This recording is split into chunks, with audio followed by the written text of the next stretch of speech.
Mahal na bathala. Ang makapangyarihan na Apo Amasam. Ipinagbubunyi ko muli niyong pagbangon. Apo Amasam? Apo Amasam? Hello? Apo Amasam? Ikaw ba ang bumuhay sa akin? Ako po si Estong, ang taong bumuhay po sa inyo. Ako lang po at wala nang ibang tumulong sa akin.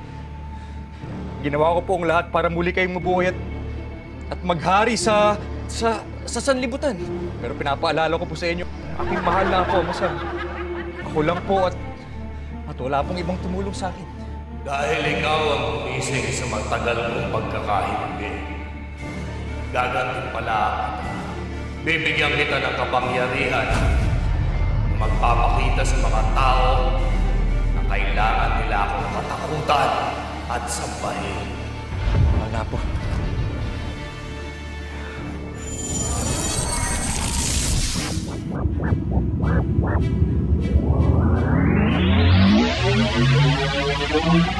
Ayoko.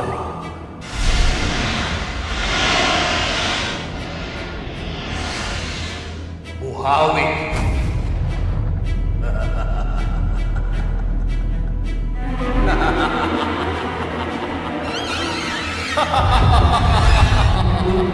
May papalakpakan na kayo eh. Wala pa naman akong ginagawa.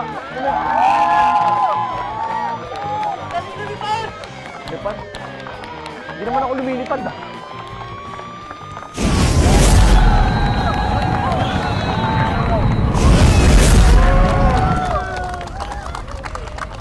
Salamat, niligtas mo yung anak namin.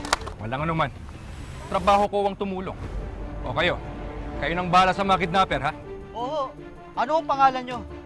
Tawagin nyo na lang akong Buhawi. Buhawi? Buhawi! Buhawi! Buhawi! Buhawi! Buhawi!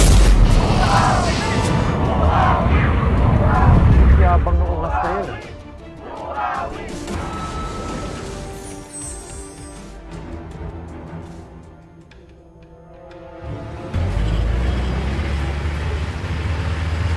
Manong! Jeep to, hindi to aeroplano! Huwag mo paliparin!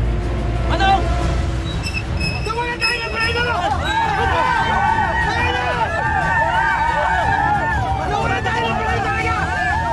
Ayaw mo mag-yan!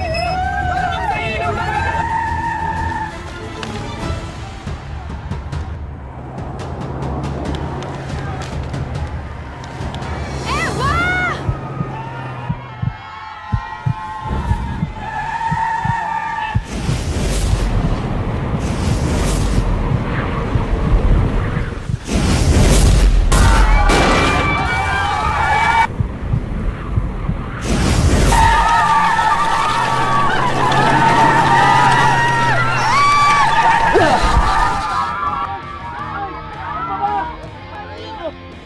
Bihira ka naman eh.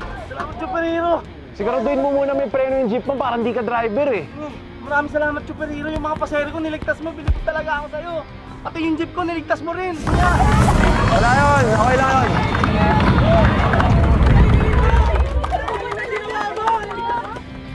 Okay ka lang ba, Eva? Kilala mo ako? Oo nga. Ba't mo siya kilala? Narinig ko pangalan niya. Sinabi niya. Okay ka lang ba, Eva? Muntik na siyang mabangga. Nga pala. Nahulog mo.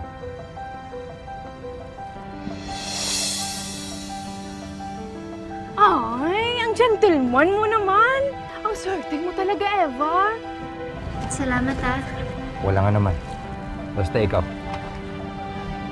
Sige.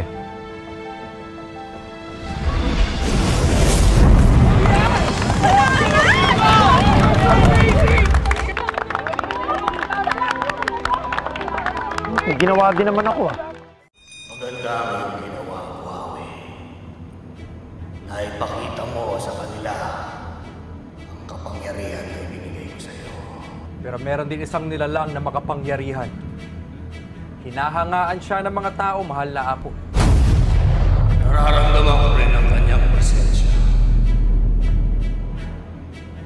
Kinakailangan magawin ang atensyon ng mga tao sa kanya. Kukunin natin ang tiwala ng tao. At unti-unti natin ibabalik dito ang kaharian ko.